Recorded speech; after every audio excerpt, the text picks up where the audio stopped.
이제 근데 이제 저만 그런 게 아니라 그때 그렇게 저는 이제 앞선배에다가 나름대로 이제 뭐 여성 연구에는 이론적으로 조금 앞서 있다 해서 이렇게 서울 중심으로 살았지만 제 후배들이 전국을 다니면서 여성학 개설에 주요하게 기여를 했어요. 그 사람의 피와 땀이죠. 여성학이 이렇게 안정적으로 90년대 초반에 그렇게 가게 된 거는. 그리고 이제 그게 하나 기억에 남고요. 여성학을 학부에 확장시키는데 나름 기여했다. 두 번째는 여성학 강의 교재예요. 여성학이 이렇게 붐을 타는데 교재가 없는 거예요. 그래서 그 여성학 강의 나온 거 그때 이제 뭐 철학 강의 이런 식으로 해서 철학 이야기 뭐 이렇게 그런 대표 교재 중에 하나였었어요. 그래서 붐을 타가지고 엄청나게 팔렸죠. 그래서 그거 여성학 강의를 기획위원장으로 맡아서 기획하고 그 글 쓰고 이런 거. 그 다음에 이제 다른 것들은 이런 거예요. 다른 단체에서 주요한 운동 이슈로 뽑은 거에 대해서 제가 이론적으로 도와주는 것들이었었어요. 주도라기보다는. 예를 들어서 아까 왕윤 선생님이 얘기하는 모성보호 국가부담, 사회부담 문제도 그거는 이제 노동운동 쪽에서 이슈를 제기하면서 여성연구소가 정례 심포지움의 주제로 잡은 거죠. 그런 식인 거예요. 그래서 이제 제가 해외 사례를 봤더니 스웨덴에서 그 국가부담 해서 이제 스웨덴 사례는 이렇게 해서 그때는 그렇게 국가부담 하면은 빨갱이란 말 들었었어요. 해영이 용철이 사건 났을 때도 타가소 제도를 빨갱이들이 하는 거다 뭐 이렇게 한 것처럼.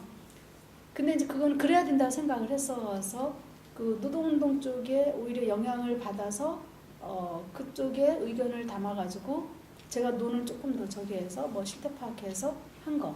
그건 또 의미 있었다고 생각을 해요.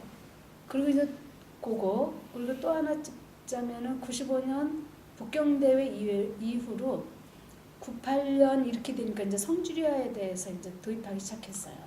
강령으로 채택한 거잖아요. 그래서 제가 보니까 그게 맞는 얘기예요. 그래서 전국의 여연의 복지 관련해서 전국제가 강의를 하러 다녔죠. 성주리화가 뭐고 왜 도입을 해야 되고 그리고 이거는 잘만 하면은 굉장히 탈가부장제에 굉장히 그 전폭적인 정착이다 해가지고 거의 모든 데를 다 갔었을 거예요. 여연 그 회원단체에 그거 성주리화가 뭔지도 모르는 그때에 그때 뭐 여성특위가 만들어져서도 그거 몰랐었어요. 오히려 이제 그 이후에 저기 보건복지부에 여성 그 과가 있었잖아요. 그 6개 부처의 여성정책 담당관제에서 거기서 성주리화 관련한 조그만 책자가 나왔는데 그 책자가 나오기 전에 그걸 다 전파하러 다녔었어요. 그러니까 그렇기 때문에 뭘 글도 잘 못 썼는데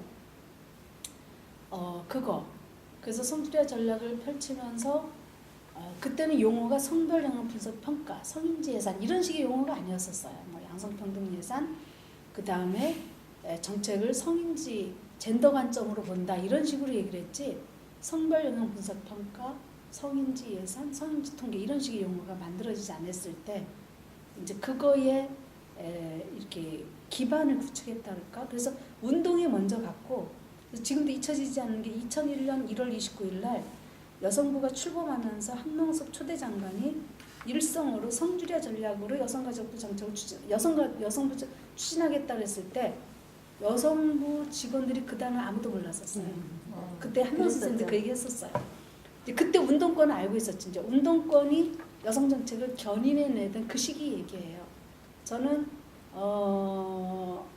1980년대 진보 여평부터 시작해서 2005년도까지는 한국의 여성 정책은 진보 여성 운동이 견인해냈죠. 법제도뿐만이 아니라 이슈나 모든 것. 근데 저는 2005년도부터 대략 주도권이 정부로 갔다고 봐요. 저는 그렇게 보거든요. 이제 운동권은 또 다르게 해석할지 모르지만 이제 그때 그 성주리화를 전파하고 그것이 뭔지 어떻게 정책에 자리매김해야 되는지에 대해서 그 초기 단계 역할을 한 거.